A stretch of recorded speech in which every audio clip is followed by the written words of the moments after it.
আজকে আমাদের আলোচ্য বিষয় হচ্ছে মুমিনের আমলগুলো নষ্ট হয়ে যায় যে সমস্ত কর্মকাণ্ডের ভিত্তিতে। তবে তার আগে আপনারা সবাই জানেন যে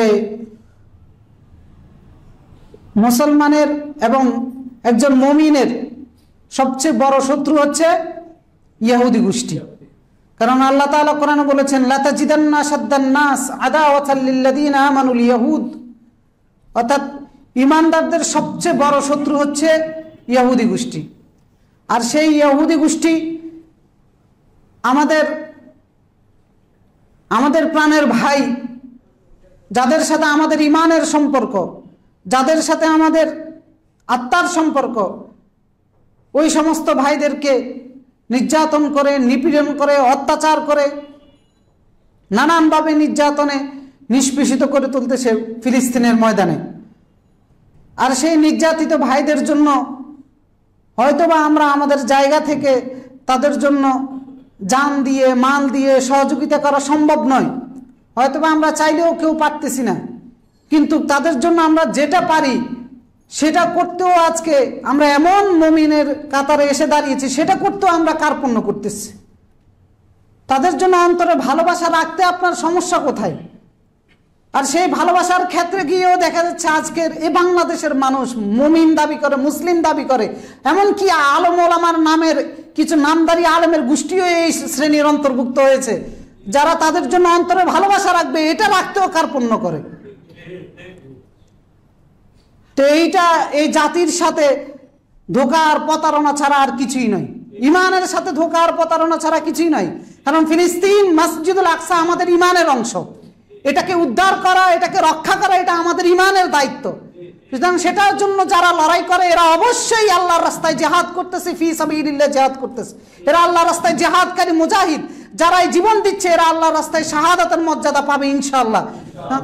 এই সমস্ত ভাইদের জন্য এদের পাশে সহমর্মিতা দেখানো, ইদা নাসাহু লিল্লাহি ওয়া রাসূলি, তাবুকের যুদ্ধে যে সমস্ত মুসলিমরা অংশগ্রহণ করতে পারে নাই, মুনাফিকরা এসে আল্লাহ রাসূলের দরবারে নানান রকমের অজুহাত দেখাচ্ছে, বলতেছে যে আমার বাড়িতে এই কাজ আছে, আমার স্ত্রী অমুক জায়গায়, নানান রকমের অজুহাত দেখিয়েছে। কিছু মুসলিম যেতে পারে নাই কারণ তাদের সামর্থ্য ছিল না।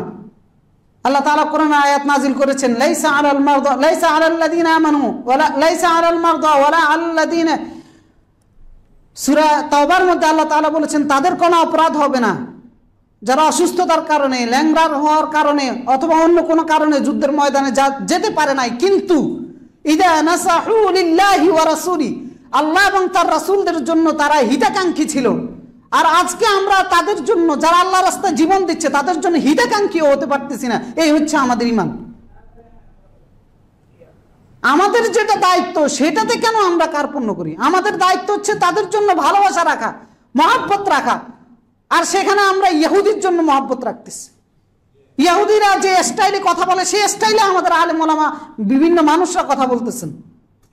একজন ইহুদি বলে যে হামাস হোক, ফিলিস্তিনিরা ইসরায়েলে আক্রমণ করা এটা তাদের জন্য হারাম, আর আমাদের দেশে আলেম ওলামারাও বলা হারাম।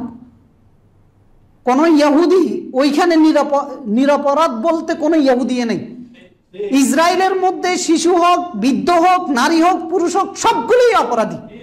এরা কেউ নিরপরাধ নাই, কারণ এরা জেনে শুনে জবরদস্তি করে আমাদের ভাইদের জায়গা বাড়িঘর দখল করে সেখানে বসবাস করতেছে। রাষ্ট্র যে এদেরকে বসবাস করিয়ে দিচ্ছে বিষয়টা এমন নয়, প্রত্যেকটা নাগরিক জবরদখল করে সেখানে বসবাস করতেছে। এই জন্য এখানে কেউ নিরপরাধ নয়, প্রত্যেকটা নাগরিকই অপরাধী। সুতরাং যাকে হত্যা করা হচ্ছে সে নিরপরাধ নয়, সেটাই অপরাধী। এদের জন্য মায়া কান্না কিসের আমাদের? আর মুসলিম রাষ্ট্রগুলো এতটাই অপদস্থে পরিণত হয়েছে, শাসক গোষ্ঠীগুলো, যে রাশিয়ার মতো একটা অমুসলিম রাষ্ট্র, চায়নার মতো অমুসলিম রাষ্ট্র, তারা বলতে পারে যে ফিলিস্তিন স্বাধীন রাষ্ট্র হওয়া উচিত, আর আমাদের মুসলিম রাষ্ট্রের নেতাগুলো বলতে পারে না এই কথাটা মুখ দিয়ে।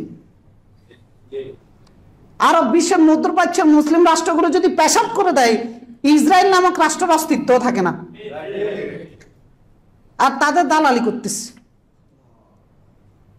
এই জন্য মুসলমান ইমান ঠিক করতে হবে। নিজের ভাই মরে যাচ্ছে, এতটা নিষ্ঠুর, এতটা বর্বর আচরণ কোন জাতির সাথে হয় বলে প্রমাণিত না। পিতা তার সন্তানকে হাতে নিয়ে কাটতে পারতেছে না, চোখের পানি শুকিয়ে গেছে। স্বামী মারা যাচ্ছে, দৌড় দিয়ে এসে বলতেছে চোখের পানি নাই, চিৎকার করে করে বলতেছে আমার স্বামী শহীদ হচ্ছে। এই দিক দিয়ে যারা মারা যাচ্ছে আহত তাদের সেবা করতেছে, আবার এই দিক দিয়ে আবার ছোট বাচ্চা 8-10 বছর যে এখনো শরীয়তের হুকুমের প্রযোজ্য হয় নাই, ওই রকম বাচ্চা মরতে মরতে লা ইলাহা ইল্লাল্লাহ মুহাম্মাদুর রাসূলুল্লাহ কুল হুয়াল্লাহু আহাদ এগুলো পড়তে পড়তে তার মৃত্যুর ঘর করা শুরু হচ্ছে। আর বলতেছি এদের আকীদা খারাপ, এইভাবে মরে যাচ্ছে লা ইলাহা ইল্লাল্লাহ পড়তে পড়তে। তারা কি বাইতুল্লাহর দিকে ফিরে সিজদা দেয় না? তারা কি আল্লাহর নামে জবাই করে খায় না? তারা কি নামাজ পড়ে? কি কোরআন তেলাওয়াত বাদ দিয়ে ইহুদিদের কিতাব দিয়ে নামাজ পড়ে? তো আল্লাহ রাসূল সাল্লাল্লাহু আলাইহি ওয়াসাল্লাম বলেছেন, মান সাল্লা সালাতানা ওয়াস্তাকবালা কিবলাতানা ওয়া আকালা যাবিহাতানা ফাযাকাল মুসলিম, যে আমাদের কিবলার দিকে ফিরে নামাজ পড়ে, আমাদের মতো নামাজ পড়ে, আমাদের জবাই করা পশুর গোশত খায়, ফাযাকাল মুসলিম, সেই হচ্ছে মুসলিম।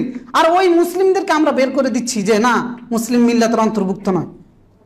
তো দুর্ভাগ্য এই জাতির জন্য। সুতরাং আমাদের অবস্থান থেকে আমাদের দায়িত্ব যেটা, জান মাল দিয়ে যদি আমরা সহযোগিতা করতে পারতাম অবশ্যই করতাম, এই দাবি এই চেতনা আমাদের থাকতে হবে। যেহেতু পারতেছি না, আমরা আমাদের আন্তরিকতার সাথে মন প্রাণ উজাড় করে আবেগ দিয়ে তাদের জন্য দোয়া করতে হবে। আল্লাহ তাআলা যেন প্রত্যেকটা ব্যক্তিকে শহীদের মর্যাদা দান করেন এবং জালেমের এই জুলুম থেকে যেন আল্লাহ তাআলা তাদেরকে রেহাই দেন, এবং চূড়ান্ত বিজয় যেন আল্লাহ রাব্বুল আলামিন তাদের প্রত্যেককে দান করেন। এটা আমাদের ইমানি দায়িত্ব। এই বাইতুল মাকদাস রক্ষা করা প্রত্যেকটা মুসলমানের ইমানি দায়িত্ব। এটা রক্ষা করার জন্য যারা জীবন দিচ্ছে অবশ্যই এরা ইমানের পথে, ইসলামের পথে, আল্লাহর দ্বীনের পথে এরা জীবন দিচ্ছে। সুতরাং এদেরকে নিয়ে কোনো ধরনের হীনমন্যতায় ভোগারও কোনো সুযোগ নেই, কারণ হীনমন্যতায় ভুগলে সেটাই আপনার ইমানের দুর্বলতার পরিচয়। এই জন্য যার যার জায়গা থেকে মনের মধ্যে কোনো হীনমন্যতা না রেখে দোয়া করবেন, মন প্রাণ উজাড় করে আল্লাহর কাছে দোয়া করবেন, আল্লাহ তাআলা যেন এই মাজলুমদেরকে হেফাজত করেন। এইভাবে পৃথিবীর নানা অঞ্চলে মুসলিমরা মাজলুম হয়। রাসূল সাল্লাল্লাহু আলাইহি ওয়াসাল্লাম কাফের মাজলুম হলেও তার পক্ষ অবলম্বন করেছেন, আর সেখানে আমরা মুসলিমরা মুসলিম মাজলুম হয় তার পক্ষ নিতে আমাদেরকে কলিজা কাঁপে, অথবা আমরা দ্বিধাদ্বন্দ্বের মধ্যে পতিত হই, নানান রকমের টাল বাহানা খুঁজতে থাকি। যেখানে কাফের মাজলুম হতেন সেখানে রাসূল সেখানে গিয়েও সাহায্য করতেন, আর এখানে মুসলিম ভাইরা নির্যাতিত হয়, মুসলিম ভাইরা নানান বিশ্বের নানান জায়গায় নির্যাতিত হয়, সেখানে আমরা তাদের প্রতি সহমর্মিতা দেখাতে কার্পণ্য করি, নানান রকমের টাল বাহানা দেখাই। সুতরাং এটাও ইমানের দুর্বলতা। এই ধরনের অপকর্ম থেকে আমাদেরকে দূরে থাকতে হবে, কারণ এই ধরনের মন মানসিকতা যখন আমরা পোষণ করব তাহলে আমাদের শত্রুরাই সুযোগ পেয়ে যায়, তারা আমাদের উপর চড়াও হওয়ার আরো সুযোগ পেয়ে যায়। এই দুর্বলতা দেখানো থেকে যার যার জায়গা থেকে আমরা বিরত থাকব। আল্লাহ তাআলা আমাদেরকে বুঝার তৌফিক দান করুন। আমরা আমাদের আলোচ্য বিষয় রেখেছিলাম যে মুমিনের আমল সমূহ নষ্ট হয়ে যায় কি কারণে। এই বিষয়টা আমি আমাদের দেশের প্রখ্যাত আলেম ওলামাদের একটা সভা হয়েছিল, সেখানে আলোচনা করেছিলাম। তো যার কারণে আমার মনে হয়েছে যে আমাদের এখানের মুসল্লি যারা রয়েছেন তাদেরও এটা জানা উচিত, কারণ ইমানের ভিত্তিতে আমাদের আমলগুলো কবুল হয়, আর সে আমলগুলো দিন রাতের পরিশ্রম, যে আমল দিয়ে আমরা আল্লাহর কাছে জান্নাত পাবো, যে আমল দিয়ে আমরা জাহান্নাম থেকে বাঁচতে পারবো, যে আমল দিয়ে কিয়ামতের কঠিন সময়ে আমরা নিরাপত্তা পাবো, সেই আমলগুলো যদি নষ্ট হয়ে যায় তাহলে একজন ব্যক্তির দুনিয়াতেও ব্যর্থতা, আখিরাতেও ব্যর্থতা। আর ইমানের সবচেয়ে বড় ব্যর্থতা, ইমানদার হয়েও আমি ব্যর্থ। তো সেজন্য আমাদের আমলগুলো নষ্ট হয়ে যায় কি কারণে, বা একজন মুমিনের আমল নষ্ট হয়ে যায় যে সমস্ত কারণে, আজকে আমরা সেই বিষয়গুলো নিয়ে আলোচনা করব। আল্লাহ তাআলা আমাদেরকে সূরা মুহাম্মাদের 33 নম্বর আয়াতে বলেছেন যে ইয়া আইয়ুহাল্লাযীনা আমানু, হে ঈমানদারগণ, আতিউল্লাহ ওয়া আতিউর রাসূল, তোমরা আল্লাহ এবং তার রাসূলের আনুগত্য করো, ওয়ালা তুবতিলু আমালাকুম, আমলগুলোকে নষ্ট করে দিও না। ঈমানদার তো ঈমানদারের আমলও নষ্ট হতে পারে, সেজন্য আল্লাহ তাআলা আল্লাহ রাসূলকে মুমিনদেরকে বলতেছেন সতর্ক হওয়ার জন্য। ঈমানদারের আমলও নষ্ট হয়ে যেতে পারে, কারণ সাহাবায়ে কেরাম তারা যখন ঈমান এনেছিলেন তখন তারা মনে করতেন যে আমরা মনে হয় লা ইলাহা ইল্লাল্লাহ পড়েছি, এর পাশাপাশি যদি কোনো অপরাধ আমাদের দ্বারা হয়ে যায় তাহলে সেটার কোনো ক্ষতি হবে না আমাদের। যেভাবে কোনো ব্যক্তি শিরিক করে যদি কোনো আমল করে সেই আমল আল্লাহর দরবারে কোনো কবুল হয় না, তো সেইভাবে ওনারা ভেবেছিল যে লা ইলাহা ইল্লাল্লাহ পড়েছি তার মানে কোনো বদ আমল হলে অথবা কোনো পাপ কাজ হলেও আমার ঈমানের কোনো ত্রুটি হয় না। তো তখন আল্লাহ তাআলা এই আয়াতটা নাজিল করেন। এই আয়াত নাজিল হওয়ার পরে ঈমানদার সমাজ সাহাবায়ে কেরাম সবসময় আতঙ্কগ্রস্ত অবস্থায় থাকতেন। আর আমরা তো অনেক রিল্যাক্স হয়ে যাই, একটা আমল করতে পারলে বাস অনেক কিছু করে ফেলেছি, অনেক বেশি আত্মতৃপ্তিতে আমরা ভুগি, অথবা সেটা নিয়ে অনেক গর্ব করি, অথবা দেখা যায় যে অনেক ক্ষেত্রে অনেক বাড়াবাড়িও করি আরেকজনের সাথে। আমি তো অনেক ভালো মুমিন, আমি তো বড় অনেক ভালো আমলদার। নিশ্চিত হয়ে যায় যে মনে হয় যেন আমার আমলটা কবুল হয়ে গিয়েছে, অথবা আমি আল্লাহর নেককার বান্দায় পরিণত হয়েছি, আল্লাহর অনেক নৈকট্য আমি হাসিল করে ফেলেছি। এইরকম একটা মন মানসিকতা আমাদের কাজ করে। কিন্তু ঈমানদার হিসাবে, মুমিন হিসাবে সবসময় আতঙ্কের মধ্যে থাকাটাই হচ্ছে ঈমানের লক্ষণ। ভয়ের মধ্যে থাকা, যত ছোট আমলে করুন ভয়ের মধ্যে থাকতে হবে যে এটা কবুল হয় নাকি হয় না। এটাই হচ্ছে ঈমানের দায়িত্ব। একজন মুমিনের মন মানসিকতাটা এমন হবে যে সে সারাক্ষণ ভয়ের মধ্যে থাকবে যে আমল যে করতেছি আসলে কবুল হচ্ছে কিনা। কারণ আব্দুল্লাহ ইবনে উমর রাদিয়াল্লাহু তাআলা আনহু, যিনি কদমে কদমে রাসূলুল্লাহ সাল্লাল্লাহু আলাইহি ওয়াসাল্লামকে অনুসরণ করেছেন, ওনার বাসায় এক ভিক্ষুক প্রবেশ করেছে। তখন উনি ওনার ছেলেকে বললেন যে আতিহি দিনারান, যে তুমি তাকে 1 দিনার দিয়ে দাও। ওনার ছেলে 1 দিনার দিয়ে দেওয়ার পরে ছেলে বাবাকে বলতেছে যে তাকাব্বালাল্লাহু মিনকা ইয়া আবাতি, যে হ্যাঁ আমার পিতা, আপনার পক্ষ থেকে আল্লাহ তাআলা এটা কবুল করুক। তখন তিনি ওনার ছেলেকে বলতেছেন যে লাউ আলিমতু আন্নাল্লাহা তাকাব্বালা মিন্নি সিজদাতান ওয়াহিদাতান ওয়ালাম ইয়াকুন আহাব্বু ইলাইয়া আল মাউত। অর্থাৎ আমি যদি বুঝতে পারতাম যে আল্লাহ আমার পক্ষ থেকে একটা সিজদা কবুল করেছেন, তাহলে সেই দিন মৃত্যুর চেয়ে প্রিয় আমার কাছে আর কিছুই হতো না। অর্থাৎ প্রতিটা সিজদার ব্যাপারেও ওনারা ভয়ের মধ্যে থাকতেন যে আল্লাহ কবুল করেছে নাকি করে নাই।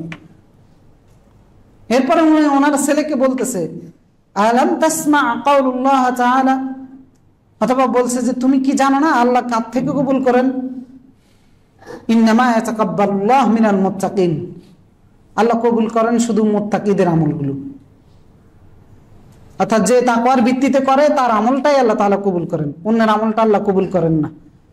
তো উনি ভয়ের মধ্যে থাকতেন যে আমার মধ্যে তাকওয়া আছে কিনা, আমি কি তাকওয়ার ভিত্তিতে আমল করতে পারতেছি কিনা। এটা ছিল সাহাবীদের বৈশিষ্ট্য, যাদের জান্নাতের গ্যারান্টি আল্লাহ তাআলা তার রাসূলের মাধ্যমে দিয়ে দিয়েছেন, তারা এরকম ভয়ের মধ্যে থাকতেন।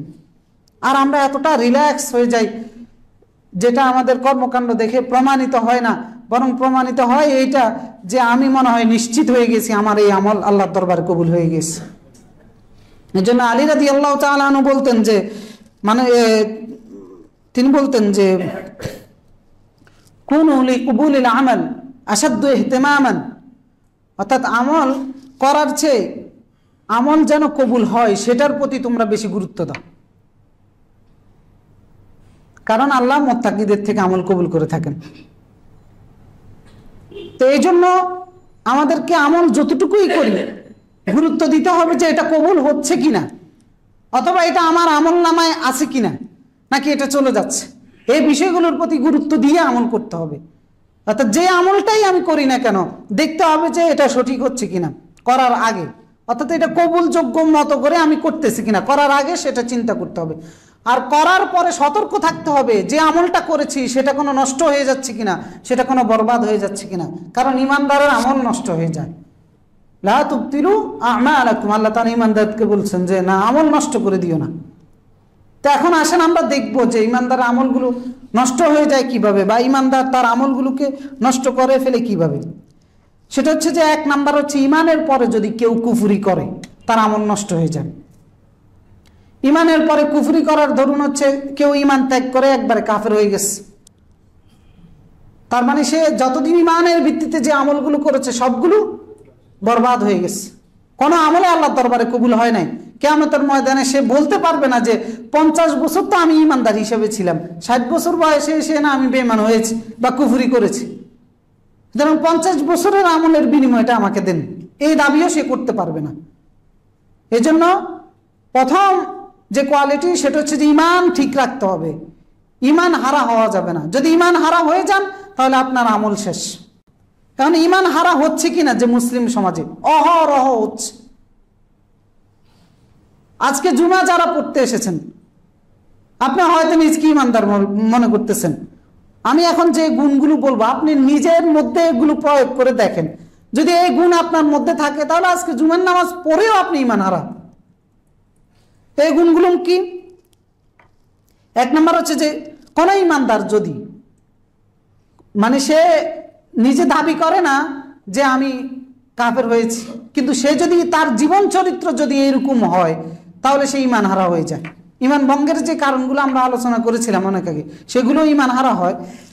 তো তারপরে এখন যদি আমরা দেখি যে এক নম্বর হচ্ছে কোন ইমানদার যদি মনে করে ইসলামী আইন কানুনগুলো বর্বর অমানবিক, অর্থাৎ ইসলামের বিধিবিধান বর্বর অমানবিক, এরকম বিশ্বাস যদি কোনো ইমানদার মনে করে থাকে তাহলে সে ইমান হারা হয়ে যাবে। তার আমল যত ফরজকারই হোক না কেন, যত তাহাজ্জুদ গুজারি হোক না কেন, কোনো কিছুই আল্লাহর দরবারে কবুল হবে না। অসংখ্য ইমানদার মনে করে না যে, যেমন ধরেন উত্তরাধিকারী আইন, ছেলেদেরকে 2 ভাগ দেওয়া হয়েছে, নারীদেরকে 1 ভাগ দেওয়া হয়েছে। অসংখ্য ইমানদার সে মনে করে যে ইসলামী আইনের মাধ্যমে বর্বরতা করেছে। আবার অসংখ্য ইমানদার মনে করে যে জেনাকারীদেরকে শাস্তি দেওয়ার ক্ষেত্রে ইসলাম যে আইন করেছে এটা বর্বর অমানবিক, আবার নিজকে ইমানদারও দাবি করে। জেনাকারীদেরকে বিবাহিত হলে রজম করতে হবে, অবিবাহিত হলে বেত্রাঘাত করতে হবে, চুরি করলে হাত কাটতে হবে, এই যে বিধানকে যারা বর্বর মনে করে, বাংলাদেশে কি মনে করে না? এরকম ইমানদার নাই? তো এদের আমলের কোনো মূল্য নাই, একটা আমল আল্লাহর দরবারে কবুল হচ্ছে না।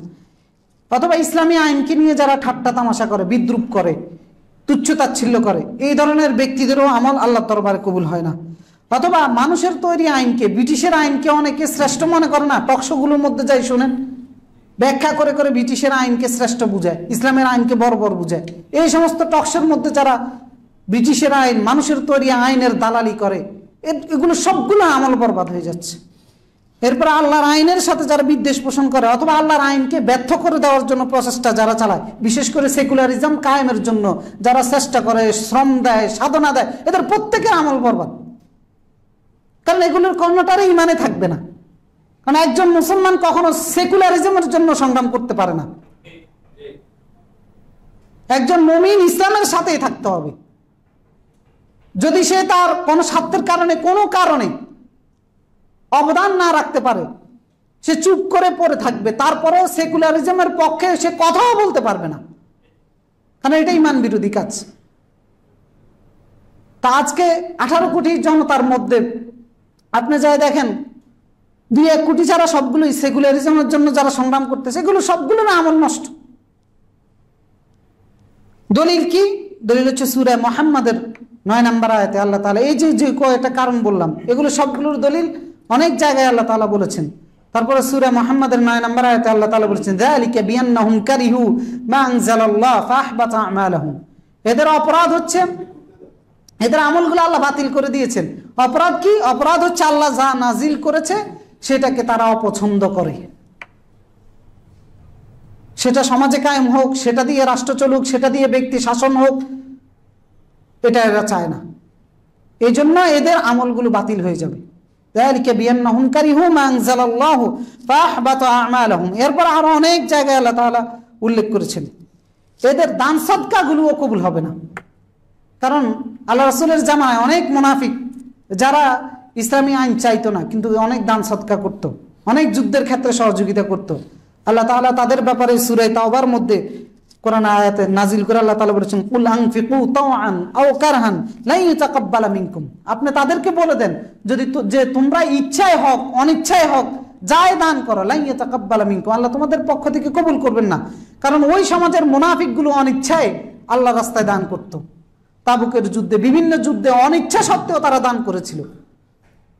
কারণ তারা তো উপরে দিয়ে ইসলামের সাথে আছে সেটা দেখায়, উপরে দিয়ে পড়ে তাহাজ্জুদ গুজারি, 5 ওয়াক্ত নামাজ পড়ে, কিন্তু ভিতর দিয়ে ইসলাম বিরোধী আইনের জন্য ইসলাম বিরোধী শক্তি হিসেবে কাজ করে। তো উপরে দিয়ে যে আমলগুলো করতেছে, আল্লাহ তাআলা বলতেছেন ইচ্ছায় করো অনিচ্ছায় করো, লা ইউতাকাব্বালা মিনকুম, আল্লাহ তোমাদের পক্ষ থেকে কবুল করবেন না। কারণ ইন্নাকুম কুনতুম কওমান ফাসিকিন, তোমরা পাপিষ্ঠ গোষ্ঠী। এরপরে বলেছে ওমা মানাহুম আন তুকবালা মিনহুম নাফাকাতুহুম, তাদের এই দানগুলো কবুল করার ক্ষেত্রে যেটা সবচেয়ে বড় বাধা সেটা হচ্ছে যে ইল্লা আন্নাহুম কাফারু বিল্লাহি ওয়া রাসূলি, তারা আল্লাহ এবং তার রাসূলের সাথে কুফরি করেছে। ওয়ালা ইয়াতুনাস সালাত, তারা সালাত পড়েছে ঠিকই, ইল্লা ওয়া হুম কুসালা, কিন্তু অমনোযোগী হয়ে, কারণ ইচ্ছায় পড়ে নাই, অনিচ্ছা সত্ত্বে পড়তেছে সালাত। নেতা, বড় নেতা, এখন সালাত পড়ার জন্য টাইম হয়েছে, না গেলে অনুসারীরা কি বলবে? কারণ নেতৃত্ব তো দিচ্ছে মুসলিম সমাজের, সেজন্য মানুষকে দেখানোর জন্য এসে নামাজে হাজির হয়েছে। এরকম নেতা নাই, কোনো লাভ হবে না। এই সালাত আল্লাহ তাআলা নিজেই বলতেছেন যে তাদের দান সদকা কবুল হওয়ার ক্ষেত্রে বাধাটা হচ্ছে এইটা, যে তারা আল্লাহ এবং তার রাসূলের সাথে কুফরি করেছে, অর্থাৎ আইনের বিরোধিতা করার মাধ্যমে, আর তারা সালাতের মধ্যে অমনোযোগী। সালাত পড়তে এসেছে মানুষকে দেখানোর জন্য। আজকে জুমার নামাজ পড়তে এসেছেন যারা, এর মধ্যে তো অধিকাংশ মানুষ এই মানুষকে দেখানোর জন্য পড়তে এসেছেন, আল্লাহর জন্য তো পড়তে আসেন না, এটা তো সত্য।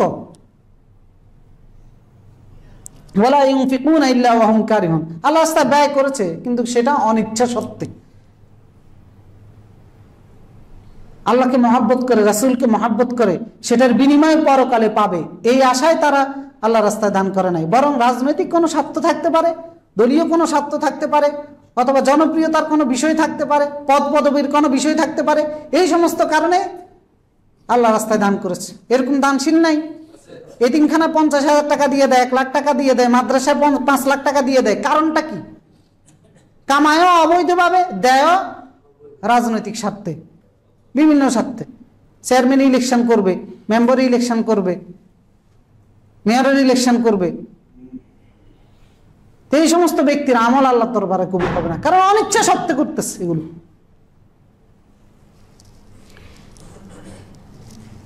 এরপরে আরেকটা গুরুত্বপূর্ণ বিষয় যে কারণে আমল নষ্ট হয়ে যায় সেটা হচ্ছে যে যারা আমরে বিল মারুফ নাহি আনিল মুনকারের কাজ করে, অর্থাৎ ভালো কাজের আদেশ দেয়, অসৎ কাজের নিষেধ করে, এই সমাজ বা এই গ্রুপ যারা রয়েছে, এই দায়িত্ব যারা পালন করে, এই সমস্ত ব্যক্তিদেরকে যারা অন্যায়ভাবে হত্যা করে, এই সমস্ত ব্যক্তিদের আমল আল্লাহর দরবারে কবুল হয় না।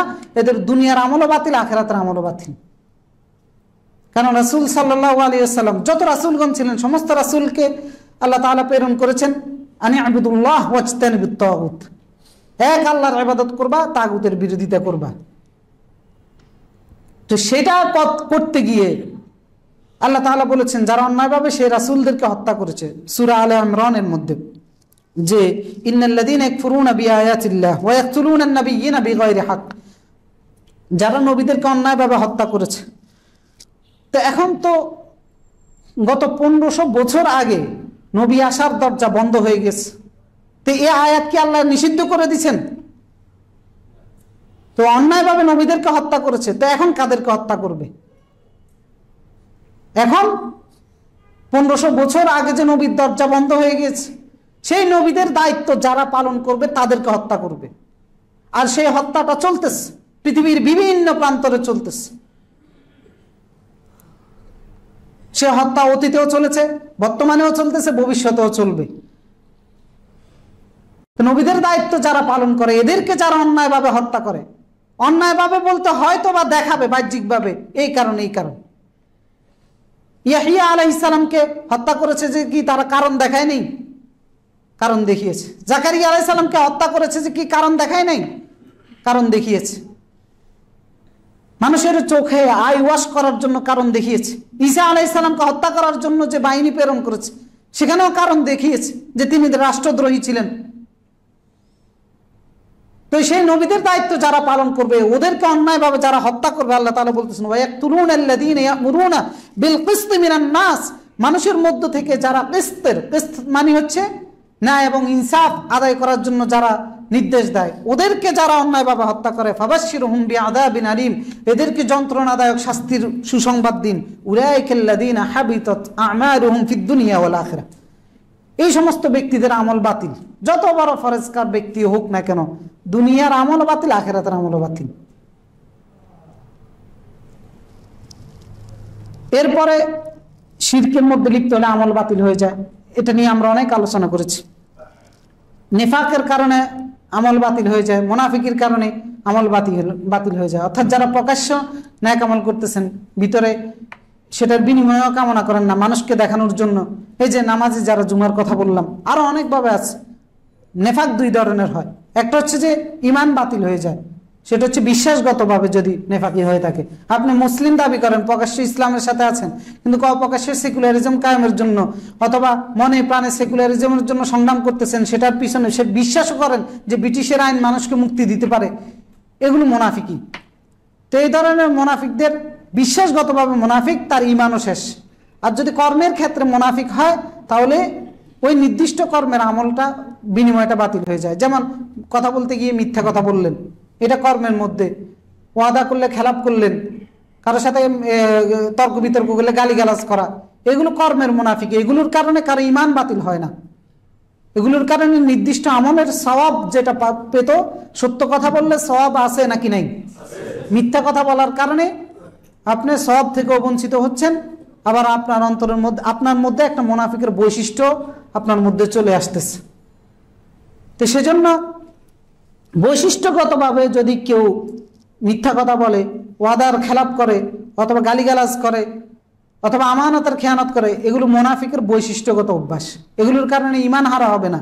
কিন্তু বিশ্বাসগতভাবে যদি কেউ ইসলামের সাথে বিদ্বেষ রাখে, অন্তরের দিক থেকে প্রকাশ্যে ইসলামের সাথে আছে, অপ্রকাশ্যে যদি অমুসলিমদের সাথে থাকে, যেটা গোটা মুসলিম বিশ্বে আজকে এরকম মুনাফিকে ভরপুর হয়ে গেছে, যার কারণে আমাদের নিরপরাধ ফিলিস্তিনের ভাইদেরকে মরতে হচ্ছে। কারণ এরা উপর দিয়ে দরদ দেখায়, আর ভিতর দিয়ে তারা তাদের সিংহাসন মসনদ টিকিয়ে রাখার জন্য ভিতর দিয়ে তারা ইহুদিদের সাথে যত ধরনের দহরম মহরম করে। তো এই মুনাফিকে ভরপুর হয়ে গেছে মুসলিম বিশ্ব। তো এই মুনাফিকের কারণে আপনার ঈমান বাতিল হয়ে যাবে। এরপরে বেদাত নিয়েও আমরা আলোচনা করেছি, বেদাতের কারণেও আমল বাতিল হয়ে যায়। এরপরে রিয়ার কারণে আমল বাতিল হয়ে যায়, লোক দেখানো আমলের কারণে। লোক দেখানো আমল যে ইবাদতের ক্ষেত্রে হতে পারে, দান সদকার ক্ষেত্রে হতে পারে, যে কোনো ধরনের নেক আমলের ক্ষেত্রে হতে পারে। এটা দেখেন কত বড় মর্যাদার অধিকারী যারা আল্লাহর রাস্তায় শহীদ হয়, সেই শহীদের আমলটাও বাতিল হয়ে যায় সে যদি মানুষকে দেখানোর জন্য আল্লাহর রাস্তায় শহীদ হয়। সহিহ বুখারী এবং মুসলিমের মধ্যে এই হাদিসটি, সহিহ মুসলিমের 1905 নম্বর এই হাদিসটি, এই হাদিসের মধ্যে 3 শ্রেণীর ব্যক্তির কথা আল্লাহ রাসূল উল্লেখ করেছেন। এক শ্রেণী হচ্ছে ইন্নাউওয়ালুন নাস ইউকদা ইয়াউমাল কিয়ামাতি আলাইহি রাজুলুন উস্তুশহিদা, যে কিয়ামতের দিন সর্বপ্রথম একজন ব্যক্তিকে ফয়সালা করার জন্য নিয়ে আসা হবে, সে হচ্ছে কে? রাজুলুন উস্তুশহিদা, যে ব্যক্তি আল্লাহর রাস্তায় শহীদ হয়েছে। ফাউতিয়া বিহি ফাআররাফাহু নি'মাহু ফাআরাফাহা, তাকে নিয়ে এসে আল্লাহর নিয়ামতগুলো স্মরণ করিয়ে দেওয়া হবে। এরপরে তাকে বলা হবে ফামা আমিলতা ফিহা, এই নিয়ামত পাওয়ার বিনিময় তুমি কি করেছো? তখন সে বলবে কাতালতু ফিকা হাত্তাস্তুশহিদতু, যে আমি আল্লাহ আপনার রাস্তায় জিহাদ করেছি শহীদ হওয়া পর্যন্ত, অর্থাৎ আপনার রাস্তায় জিহাদ করতে করতে আমি শহীদ হয়েছি। তখন তাকে বলা হবে যে কাযাবত, তুমি মিথ্যা বলতেছো। ওয়ালাকিন্নাকা কাতালতা লিকাল জারি, তুমি আল্লাহর রাস্তায় লড়াই করেছো ঠিকই, কিন্তু সেটা হচ্ছে তোমাকে মহাবীর উপাধি দেওয়া হবে, বীর শ্রেষ্ঠ উপাধি দেওয়া হবে, এই জন্য তুমি আল্লাহর রাস্তায় জিহাদ করেছো। এরপরে তাকে টেনে হেসড়ে নিয়ে গিয়ে উপর করে জাহান্নামে নিক্ষেপ করা হবে। এরপর দ্বিতীয় শ্রেণী হচ্ছে রাজুলুন তাআল্লামা, আমরা হচ্ছে সেই শ্রেণীর অন্তর্ভুক্ত। তাআল্লামাল ইলমা ওয়া আল্লামা ওয়া ক্বারাতু ফিকাল কুরআন, ইলম শিখেছে, ইলম বিতরণ করেছে, কোরআন তেলাওয়াত করেছে। এই ব্যক্তিকেও হাজির করা হবে, জিজ্ঞেস করা হবে, যে আল্লাহর নিয়ামতগুলো তাকে তুলে ধরা হবে, যে আল্লাহ তোমার প্রতি এই নিয়ামত দিয়েছেন। সে সবগুলো স্বীকার করবে, তাকে বলা হবে তুমি কি করেছো? তখন সে বলবে তাআল্লামতুল ইলমা ওয়া আল্লামতু ওয়া ক্বারাতু ফিকাল কুরআন, যে আমি ইলম শিখেছি, ইলম বিতরণও করেছি, আর আপনার জন্যই কোরআন তেলাওয়াত করেছি, তখন আল্লাহ বলবেন কাযাবত, মিথ্যা বলতেছ, বরং এলেম শিখেছো, এলেম বিতরণ করেছো, মানুষ তোমাকে মহাপণ্ডিত মহা আলেম বলবেন, এই উপাধি দিবেন, আল্লামা বলবেন, এই কারণে তুমি এলেম তালাশ করেছো। আজকে এরকম আল্লামার অভাব নেই, তো এই ব্যক্তিকেও উপর করে জাহান্নামের মধ্যে নিক্ষেপ করা হবে। এরকম কারিরও অভাব নেই, কোরআন তেলাওয়াত করে হাজার হাজার টাকা কামাই করতেছে। তো এই কোরআন তেলাওয়াত কি আল্লাহর জন্য? কারণ যেখানে যাচ্ছে তেলাওয়াত করে এসেছে, টাকার বনিবনা হচ্ছে না, তো সেইখানে তো একদম প্রকাশ্য বুঝেই যাচ্ছে যে কোরআন তেলাওয়াত সে আল্লাহর জন্য না, দুনিয়ার জন্য করতেছে। আবার অসংখ্য আলেম ওলামা, আমরা আর কি আমাদের মতো এরকম অসংখ্য আলেম ওলামা যারা আমরা নিজেদেরকে মহাপণ্ডিত দাবি করি, আমরা এলেম অর্জন করতেছি, যে এলেমটা আল্লাহর জন্য নয়। মান তাআল্লামাল ইলমা লিয়ুবাহি বিহিল উলামা আও ইউমারি বিহি সুফাহা, যে এলেম অর্জন করে নিজকে পাণ্ডিত্য জাহির করার জন্য আলেমদের সাথে, এরকম আলেমের সংখ্যা এখন অনেক বেশি হয়ে গেছে। প্রত্যেক ঘরানায় এরকম আলেম, এই ঘরানার আলেম ওই ঘরানার আলেমকে চ্যালেঞ্জ দেয়। তার মানে এলেম অর্জনের উদ্দেশ্য হচ্ছে যে আরেকজনকে চ্যালেঞ্জ দেওয়ার জন্য, অথচ এলেম অর্জনের উদ্দেশ্য হওয়া উচিত ছিল মিম্মা ইবতাগা বিহি ওয়াজহুল্লাহ, আল্লাহর সন্তুষ্টি। আগে থেকে ঘোষণা দেওয়া হয় যে আমি ওনার মোকাবেলা করব, বাপের নামে মায়ের নামে বিভিন্ন নামে কসম করে বলা হয়, সে যদি আমার কাছে এভাবে আসতে পারে তাকে আমি দেখিয়ে ছাড়বো। এইরকম নানান যে কথাগুলো, যে কার্যক্রমগুলো একবার স্পষ্ট বোঝা যায় যে তার এলেম অর্জন করার উদ্দেশ্য আমল করাও ছিল না, আল্লাহর সন্তুষ্টিও ছিল না। আরেকটা কারণ আল্লাহ রাসূল বলেছেন যে আও ইয়াসরিফা বিহি উজুহান নাস ইলাইহি, অথবা মানুষের দৃষ্টিকে নিজের দিকে ফিরানোর জন্য, যেটাকে যদি আধুনিক ভাষায় বলতে যাই সেটা হচ্ছে যে ভাইরাল হওয়ার জন্য। এরকম বক্তা নাই? ভাইরাল হওয়ার জন্য এলেম অর্জন করে অনেক বেশি আছে। এমনকি সেই আলেমদের পিছনে আমরা ছুটতেছি যেগুলো এই ধরনের ভাইরাল হওয়ার জন্য এলেম বিতরণ করে, ওইগুলোর পিছনে লক্ষ লক্ষ মানুষ ছুটতেছে। তাহলে রাসূল বলতেছেন যে এই যদি কারো এরকম উদ্দেশ্য হয়ে থাকে, আও ইয়াসরিফা বি উজুহান নাস ইলাইহি আদখালাহুল্লাহু জাহান্নাম, আল্লাহ তাকে জাহান্নামে প্রবেশ করিয়ে দিবেন এই আলেমদেরকে। আরেক জায়গায় বলেছেন লাম ইয়াজিদ আরাফাল জান্নাহ, জান্নাতের ঘ্রাণও পাবে না। আমরা তো আমি আমাকে দোষারোপ করতেছি, আপনি আপনার ক্ষেত্রে বিবেচনা করেন। আপনি একটা হাদিস শিখেছেন, কি জন্য শিখছেন আপনি নিজেকে জিজ্ঞেস করেন। আপনি যখন একটা হাদিস পড়ে এসে যখন আরেকজনের সাথে তর্ক করতেছেন, তখন আপনার বিবেককে একবার বলবেন যে এই বেটা হাদিসটা কেন শিখছি আমি, এই ব্যক্তির সাথে তর্ক করার জন্য? আপনি হাদিসটা শিখছেন, আমল করেন।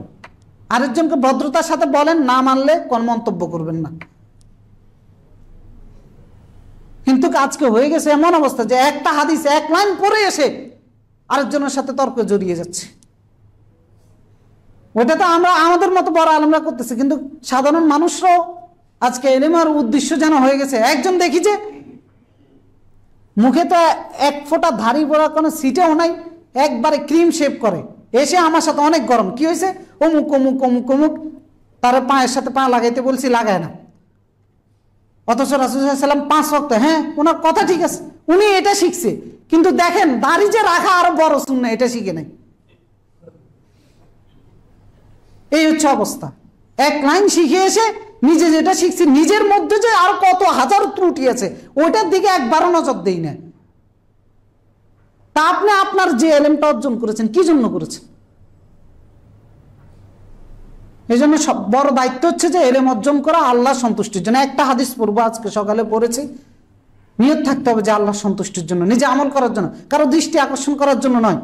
কারণ অন্য কাউকে কারোর জন্য আল্লাহ তাআলা আমাকে জবাবদিহি করতে হবে না, আমাকে আমার জন্য জবাবদিহি করতে হবে। তো সেই দৃষ্টিভঙ্গি সামনে রেখে আমাদেরকে এলেম অর্জন করতে হবে। তৃতীয় শ্রেণী আল্লাহ রাসূল বলেছেন যে যাকে সর্বপ্রথম কিয়ামতের ময়দানে হাজির করা হবে, বিচার করা হবে, সে হচ্ছে ওই দানশীল যাকে আল্লাহ রাব্বুল আলামিন সমস্ত ধরনের ক্ষেত্র সেক্টর থেকে ধন সম্পদ দিয়েছেন।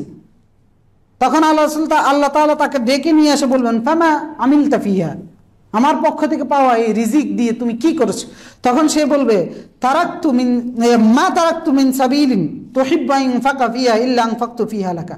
এমন কোন ক্ষেত্র বাদ রাখি নাই, প্রত্যেকটা মসজিদে দিছি, প্রত্যেকটা মাদ্রাসায় দিছি, প্রত্যেকটা এতিমকে দান করেছি, আপনার যেখানে যেখানে আপনি পছন্দ করবেন সব জায়গায় আমি দিয়েছি। তখন আল্লাহ তাআলা বলবেন যে কাযাব, মিথ্যা বলতেছ, বরং তুমি দিয়েছো, তোমাকে মহাদানশীল উপাধি দেওয়া হবে। সেজন্য তো এই ব্যক্তিকে সুম্মা উমিরা বিহি ফাসহিবা আলা ওয়াজহি হাত্তা উলকিয়া ফিন্নার, নির্দেশ দেওয়া হবে এবং উপর করে তাকেও জাহান্নামে নিক্ষেপ করা হবে। তো এই আমলের আর লাভ হলো কি?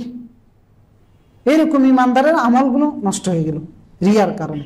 এরপর আল্লাহ তাআলা সূরা বাকারার মধ্যে বলেছেন লা তুবতিলু আমালাকুম লা তুবতিলু সাদাকাতকুম বিল মান্নি ওয়াল আদা, খোঁটা দেওয়ার মাধ্যমে অথবা অন্য কাউকে কষ্ট দেওয়ার মাধ্যমে তোমরা তোমাদের সাদাকার সবকে নষ্ট করে দিও না। এজন্য দান সাদাকা করে আপনি যদি কাউকে খোঁটা দেন তাহলেও আপনার আমল নষ্ট হয়ে যায়। সেজন্য সতর্ক থাকতে হবে। দান সাদাকার পরে সতর্ক থাকতে হবে এই আমল যেন নষ্ট না হয়, কোনোভাবেই খোঁটা দিবেন না। যদিও দেখেন যে আপনার দান সদকা করা টাকা দিয়ে সে আকাম করতেছে, তারপরেও খোঁটা দিবেন না, অন্যভাবে তাকে উপদেশ দিবেন, কারণ খোঁটা দিলে তো আপনার সব চলে যাচ্ছে। তা আল্লাহ তাআলা এই বিষয়গুলোকে সামনে রেখে আমরা যেন আমল করতে পারি সেই তৌফিক আমাদের সকলকে দান করুন।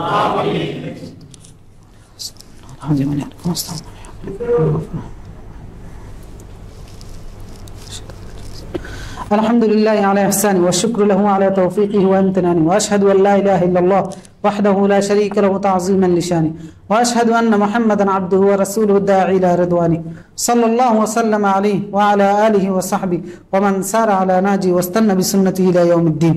আর কিছু বিষয় আছে যেগুলো আমলকে নষ্ট করে দেয়, সংক্ষিপ্তভাবে আমরা সেগুলো বলে যাব। সেটা হচ্ছে যে অন্যকে ভালো নেক আমল করার জন্য উপদেশ দিয়ে নিজে সেই নেক আমলটা না করা। ওয়ালতাকুম মিনকুম উম্মাতুন ইয়াদউনা ইলাল খায়র ওয়া ইয়া'মুরুনা বিল মা'রুফ কুনতুম খায়রা উম্মাতিন উখরিজাত লিন-নাস। অর্থাৎ যারা ভালো কাজের আদেশ দেয়, অসৎ কাজের নিষেধ যারা করে, এরা হচ্ছে উম্মার শ্রেষ্ঠ সন্তান। এই শ্রেষ্ঠ সন্তান যখন ভালো কাজটা নিজে করে না, তখন সে উম্মার সর্বনিকৃষ্ট সন্তানে পরিণত হয়।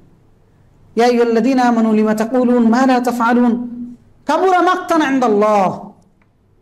যে ঈমানদাররা, তোমরা এমনটা কেন করতেছো যে যেটা নিজে করো না সেটা আরেকজনকে বলতেছো? কাবুরা মাকতান ইনদাল্লাহ, এটা আল্লাহর কাছে অত্যন্ত জঘন্য অপরাধ।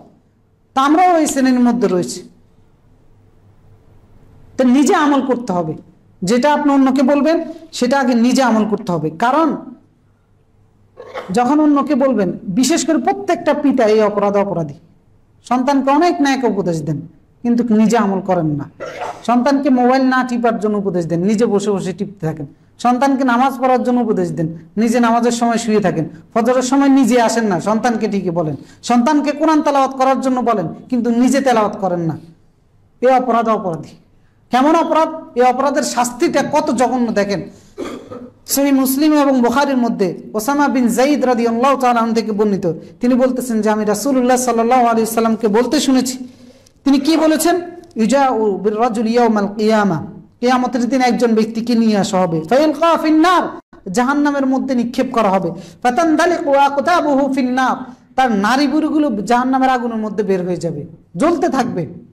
আর ওই ব্যক্তি ফায়াদুরু কামা ইয়াদুরুল হিমার বিরাহাহু, গাধা যেভাবে তার জাতা কলের চতুর্পাশে ঘুরতে থাকে, এই ব্যক্তি জাহান্নামের আগুনের মধ্যে এইভাবে ঘুরতে থাকবে। ফায়াজতামিউ আহলুন নার আলাইহি, জাহান্নামের অধিবাসীরা তার কাছে একত্রিত হবে। ফায়াকুলুন, এবং তাকে বলবে আই ফুলান মা শানুক, তুমি না ওই ব্যক্তি, তোমার কি হয়েছে? যে তুমি না ওই ব্যক্তি যে আমাদেরকে আলাইসা কুনতা তা'মুরুনা বিল মা'রুফ ওয়া তানহানা আনিল মুনকার, তুমি না আমাদেরকে ভালো কাজের আদেশ দিতে, অসৎ কাজের নিষেধ করতা, এখন তোমার কি হলো? তখন সে বলবে কুনতু আমুরকুম বিল মা'রুফ ওয়া লা আতি, আমি তোমাদেরকে ভালো কাজের আদেশ দিতাম কিন্তু আমি নিজে আমল করতাম না। ওয়া আনহাকুম আনিল মুনকার ওয়া আতি, আর মন্দ কাজের নিষেধ আমি করতাম কিন্তু আমি মন্দ কাজ করে ফেলতাম। এই কারণে আজকে আমার এই পরিণতি। তো সেজন্য সন্তানকেও যে উপদেশটা দিবেন সেটা আপনি নিজেও আমল করবেন, আরেকজনকেও বলবেন সেটা নিজে আমল করবেন, নিজের মধ্যে আগে প্র্যাকটিসে নিয়ে আসবেন সেই আমলটা, এরপরে দিয়ে বলবেন। এরপরে কাউকে গালিগালাজ করা, মারধর করা, অপবাদ দেওয়া, এগুলো অত্যন্ত জঘন্য। এটা যে কত বড় অপরাধ! এটা শুধু আপনার আমল নষ্ট করবে না, আপনার ন্যাক আমলটা আরেকজনকে দিয়ে দিবে। আপনি এখন সালাত আদায় করেছেন, সালাম ফিরিয়ে গিয়ে আরেকজনের নামে গীবত গাইলেন, অপবাদ দিলেন, ওই ন্যাক আমলটা দিয়ে দিলেন তারে। কারণ রাসূল সাল্লাল্লাহু আলাইহি সাল্লাম বলতেছেন যে আতাদরুন মাল মুফলিস, তোমরা কি জানো সবচেয়ে বড় নিঃস্বকে? তখন সাহাবায়ে কেরাম বললেন যে যার কাছে দিরহাম নাই, টাকা পয়সা নাই, সে হচ্ছে সবচেয়ে বড় নিঃস্ব। তখন আল্লাহ রাসূল সাল্লাল্লাহু আলাইহি সাল্লাম বললেন যে আল মুফলিসু ফিনা, আমাদের মধ্যে সবচেয়ে বড় নিঃস্ব হচ্ছে ওই ব্যক্তি মান লা দিরহাম লাহু ওয়ালা মাতা, যার দিরহাম না। সাহাবায়ে কেরাম বললেন যে দিরহাম নাই, টাকা নাই সে। তখন আল্লাহ রাসূল বলেন যে ইন্নাল মুফলিস মিন উম্মতি ইয়াতি ইয়াউমাল কিয়ামা, আমার উম্মতের মধ্যে সবচেয়ে বড় নিঃস্ব হচ্ছে ওই ব্যক্তি যে ব্যক্তি কিয়ামতের ময়দানে হাজির হবে বিসলাতিন ওয়া সিয়ামিন ওয়া যাকাতিন, সালাত নিয়ে, সিয়াম নিয়ে, যাকাতের সওয়াব নিয়ে, কিন্তু ওয়ায়াতি কদ শাতামা হাদা, আর একটা অপরাধ নিয়েও সে হাজির হবে, সেটা হচ্ছে যে কাউকে গালিগালাজ করেছে, ওয়াদারাবা হাদা, কাউকে মেরেছে, ওয়াসাফাকা দামা হাদা, কারো রক্ত প্রবাহিত করেছে, অথবা ওয়াকালা মালা হাদা, কারো ধন সম্পদ অন্যায়ভাবে বক্ষণ করেছে। এরপরে ওই ব্যক্তিকে নিয়ে আসা হবে, যখন সে এগুলো রিটার্ন করতে পারবে না তখন তার নেক আমলগুলো তাকে দিয়ে দেওয়া হবে। তো সেজন্য আপনি আমল করেও যখন কারোকে অপবাদ দিচ্ছেন, কাউকে গালিগালাজ করতেছেন, আপনার আমল কিন্তু নষ্ট হয়ে যাচ্ছে, আপনার আমল তার আমল নামায় চলে যাচ্ছে। কারণ কিয়ামতের দিন তো টাকা দিয়ে বিনিময় হবে না, আপনি পাবেন না সেখানে টাকা, বিনিময় হবে নেক আমল আর বদ আমল দিয়ে, তার বদ আমলগুলো আপনাকে দিয়ে দেওয়া হবে, আর সেগুলো নিয়ে আপনি চলে যাবেন জাহান্নামে। এজন্য সতর্ক থাকতে হবে, কথা বলার ক্ষেত্রেও সতর্ক থাকতে হবে, মন্তব্য করার ক্ষেত্রেও সতর্ক থাকতে হবে যে কারো উপর অপবাদ হয়ে যাচ্ছে কিনা। এরপরে হিংসা বিদ্বেষ রাখা মনের মধ্যে, ইয়াকুম আল হাসাদ ফাইনাল হাসাদ ইয়াকুলুল হাসানাত কামা তাকুলুন নার আল হাতাব, হিংসা বিদ্বেষ থেকে দূরে থাকবা, কারণ হিংসা বিদ্বেষ তোমাদের আমলগুলোকে নষ্ট করে ফেলে, যেইভাবে আগুন তার কাঠকে জ্বালিয়ে পুড়িয়ে ছাই করে দেয়, ওইভাবে নেক আমলগুলো নষ্ট হয়ে যায় হিংসা বিদ্বেষের মাধ্যমে। এরপরে কসম করে করে বলে না, বক্তাদেরকে দেখলে দেখবেন যে আমি কসম করে বলতেছি এই হবে সেই হবে, এর আল্লাহ কখনো মাফ করবে না। কেউ যদি কসম করে বলে যে আল্লাহ তারে মাফ করবে না, তাহলে যে ব্যক্তি এই কথা বলবে তার আমল বাতিল। অনেক সময় রাগ করে, রাগের চোটে, বিভিন্ন কারণে, অথবা তার কারণ মন্দ আমল দেখার কারণে আমরা এই ধরনের মন্তব্য করে থাকি, বিশেষ করে বক্তারাও করে থাকে। তাহলে রাসূল সাল্লাল্লাহু আলাইহি ওয়াসাল্লাম সহিহ মুসলিমে 2621 নম্বর হাদিস, আল্লাহ রাসূল বলতেছেন যে যে ব্যক্তি এরকম বলবে তার ক্ষেত্রে আল্লাহ তাআলা বলেছেন যে মান যাল্লাযী ইয়াতাআল্লা আলাইয়া আন লা আগফিরু লিফুলান, যে কে এই দায়িত্ব নিচ্ছে যে আমি, যে কসম করে বলবে যে আল্লাহ তাকে মাফ করবে না, এই ধরনের কথা যে বলবে, আল্লাহ তাআলা বলতেছেন যে সে কে যে এই কথা বলতেছে। তখন আল্লাহ নিজে বলবেন যে ফাইন্নী কদ গাফারতু লাহু, আমি তারে মাফ করে দিছি, যার ব্যাপারে এই ব্যক্তি কসম করে বলেছে। ওয়া আহবাবতু আমালাক, আর যে তুমি এই কথা বলেছো তোমার আমলগুলোকে বাতিল করে দিচ্ছি। তো এই জন্য কসম করে কখনো বলা যাবে না যে আল্লাহ তারা মাফ করবেন না, এই ধরনের কথাবার্তা বলা থেকে বিরত থাকতে হবে। এরপরে প্রতিবেশীকে কষ্ট দিলেও আমল নষ্ট হয়ে যায়। আপনার প্রতিবেশীকে যদি আপনি কষ্ট দেন তাহলে আপনার আমল নষ্ট হয়ে যায়। কারণ রাসূল সাল্লাল্লাহু আলাইহি সাল্লামের কাছে এসে বলা হলো যে অমুক নারী, সে প্রচুর পরিমাণে দান সদকা করে, তাহাজ্জুদ গুজারি, দিনের বেলায় রোজা রাখে, কিন্তু সে প্রতিবেশীকে কষ্ট দেয়। তখন আল্লাহ রাসূল বললেন যে লা খায়রা ফিহা, কোনো লাভ নেই, হিয়া মিন আহলিন নার, এই নারী জাহান্নামে যাবে। এরপরে সাহাবায়ে কেরাম বললেন যে অমুক একজন নারী আছেন যিনি শুধু ফরজ নামাজটা আদায় করেন, আর এত পরিমাণে দান, অল্প পরিমাণে দান সদকা করেন, সেটা হচ্ছে যে দুধের পাউডার, অর্থাৎ ছাগল বা গাভীর দুধ থেকে শুকিয়ে রাখা যে পাউডার আছে, সেই পাউডারটা একটু দান, এতটুকু ওনার ক্ষমতা আছে, এত অল্প পরিমাণে দান সদকা করেন। তখন আল্লাহ রাসূল বললেন হিয়া মিন আহলিল জান্নাহ, এই নারী হচ্ছে জান্নাতে যাবে, কারণ সে প্রতিবেশীকে কষ্ট দেয় না। তো এই জন্য প্রতিবেশীকে কষ্ট দেওয়া থেকে বিরত থাকতে হবে। এরপরে গুরুত্বপূর্ণ একটা বিষয়, যেটা আমাদের সকলের ক্ষেত্রে হয়ে থাকে, আমার ক্ষেত্রেও হয়, আপনাদের ক্ষেত্রেও হতে পারে, সেটা হচ্ছে যে প্রকাশ্যে নেক আমল করা আর অপ্রকাশ্যে বদ আমল করা, পাপ কাজের মধ্যে লিপ্ত হওয়া। এটা অসংখ্য মানুষের এটা হচ্ছে, সেজন্য আপনার প্রকাশ্যের আমলগুলো বাতিল হয়ে যাবে। সাওবান রাদিয়াল্লাহু তাআলা আনহু থেকে বর্ণিত, আল্লাহ রাসূল বলেছেন যে লা আলামান্না আকওয়ামান মিন উম্মতি ইয়াতুনা ইয়াওমাল কিয়ামাতি বিহাসানাতিন আমসালি জিবালি তিহামাত বাইদা, যে ভাইদা নামক শুভ্র পাহাড়ের সমপরিমাণ ন্যাক আমল নিয়ে আমার উম্মতের একদল লোক কিয়ামতের ময়দানে হাজির হবে, এত পরিমাণ যে পাহাড় সমপরিমাণ ন্যাক আমল। আল্লাহ তাআলা সেই ন্যাক আমলগুলোকে ধূলিকণা বানিয়ে উড়িয়ে দিবেন। তখন সাহবান আল্লাহ রাসূলকে বললেন যে আপনি তাদের গুণগুলো বলেন, যাতে করে অজ্ঞাত অনুসারেও আমরা তাদের অন্তর্ভুক্ত না হয়ে যায়। তখন আল্লাহ রাসূল বললেন যে তারা তোমাদের ভাই, তোমাদের মতোই চামড়ার লোক, কিন্তু তারা হচ্ছে যে ইদা খালাউ বিমাহারিমিল্লাহ ইনতাহাকুহা, যখন তারা রাতের বেলা তাহাজ্জুদের নামাজও পড়ে, ইয়াখুদুনা মিনাল লাইল কামা তাখুদুন, কিন্তু যখন তারা একান্তে গোপনে নিবৃতে হারামের সংস্পর্শে আসে তখন সেই হারামে তারা লিপ্ত হয়ে যায়। তো প্রকাশ্যে অনেক নেক আমল তারা করে, পাহাড় সম পরিমাণ নেক আমল। তো এই নেক আমলের আর কোনো মূল্য রইল যে নেক আমলকে আল্লাহ তাআলা কিয়ামতের ময়দানে ধূলিকণা বাড়িয়ে উড়িয়ে দিলেন। তো সেজন্য প্রকাশ্যে এবং অপ্রকাশ্যে নেক আমল করার চেষ্টা করতে হবে, যে কোনো ধরনের পাপ থেকে বিরত থাকতে হবে। এই জন্য আল্লাহ তাআলা সূরা আনআমের মধ্যে বলেছেন ওয়াদারু যাহিরাল ইসমি ওয়া বাতিনা, প্রকাশ্য হোক অপ্রকাশ্য হোক যে কোনো ধরনের পাপ থেকে তোমরা বিরত থাকো, কারণ এটার বিনিময়ে তোমাদেরকে পেতে হবে। তো এই বিষয়গুলো আমাদের আমলকে নষ্ট করে দেয়, এরপরে হারাম রিজিক আমাদের আমলকে নষ্ট করে দেয়। এই বিষয়গুলোর ক্ষেত্রে আমরা যেহেতু যারা ইমানদার আছি, দিন রাত ইমানের পিছনে পরিশ্রম করে যাচ্ছি, সতর্ক থাকতে হবে, সচেতন থাকতে হবে যেন এই ধরনের কোনো কর্মকাণ্ড আমার দ্বারা না হয়। কারণ এই ধরনের কর্মকাণ্ড আমি যে পরিশ্রম করতেছি এই পরিশ্রম বৃথা হয়ে যাবে, কোনো মর্যাদা আমি পাবো না, কোনো বিনিময় আল্লাহর দরবারে পাবো না। তো এই বিনিময়গুলো থেকে যেন আমি আমার আমলের বিনিময় যেন আল্লাহর কাছে পাই, সেজন্য আমল করার ক্ষেত্রে অল্প পরিমাণে করেন, বেশি পরিমাণে করার কোনো দরকার নেই, কিন্তু সেটাকে সতেজ রাখতে হবে, সেটা যেন ধ্বংস না হয়ে যায় সেটার ব্যাপারে সতর্ক থাকতে হবে সারাক্ষণ। সাহাবায়ে কেরাম এই ব্যাপারে সতর্ক থাকতেন। আর এটা কঠিন কাজ, আমল করার চেয়েও এটা কঠিন, যে আমলটাকে রক্ষা করার জন্য সতর্ক থাকা। যেন মালিক ইবনে দিনার বলতেন যে এটা খুব কঠিন। তো এই কঠিনটাই আমাদেরকে করতে হবে। আমল বেশি করাটা আল্লাহ চায় না, কিন্তু সেটার সৌন্দর্য চায়, সেটা যেন নষ্ট না হয়, এটাই হচ্ছে জরুরি। সেই জন্য আমাদেরকে চেষ্টা করতে হবে আর সতর্ক থাকতে হবে। তো সেই চেষ্টা এবং সতর্ক যেন আমরা থাকতে পারি, আল্লাহ তাআলা আমাদের সকলকে সেই তৌফিক দান করুন। আবারও বলতেছি, আপনারা সবাই ফিলিস্তিনের জন্য দোয়া করবেন, ফিলিস্তিনের নির্যাতিত ভাইদের জন্য দোয়া করবেন, বোনদের জন্য দোয়া করবেন। না খেয়ে তারা পড়ে থাকে, সেখানে বিদ্যুৎ নাই, পানি নাই, খাবার নাই, কতটা মানবেতর জীবন যাপন করতেছে।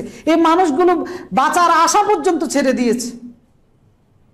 আমরা তাদের বাঁচার হিসাব করি যে তারা তাদের 5 জন মারছে, তাদের 50 জন মেরে ফেলবে, এই সমস্ত হিসাব নিকাশ আমরা করি। তারা তো এই হিসাব নিকাশ করে না, তারা তো বাঁচার আশাও ছেড়ে দিয়েছে। তারা কেউ বিশ্বাস করেও না যে আমরা বাঁচতে পারবো, এই জন্য তারা তাদের জীবন দিয়ে লড়াই করে যাচ্ছে। তা আমরা আল্লাহ তাআলার কাছে তাদের জন্য, যারা শহীদ হচ্ছে, আল্লাহ তাআলা যেন তাদেরকে শাহাদাতের মর্যাদা দান করেন, আমরা তাদের জন্য দোয়া করি। আর আপনার মনে প্রাণে তাহাজ্জুদের নামাজের মধ্যে তাদের জন্য দোয়া করবেন। আল্লাহ তাআলা যেন এই জনপদকে জুলুম থেকে হেফাজত করেন।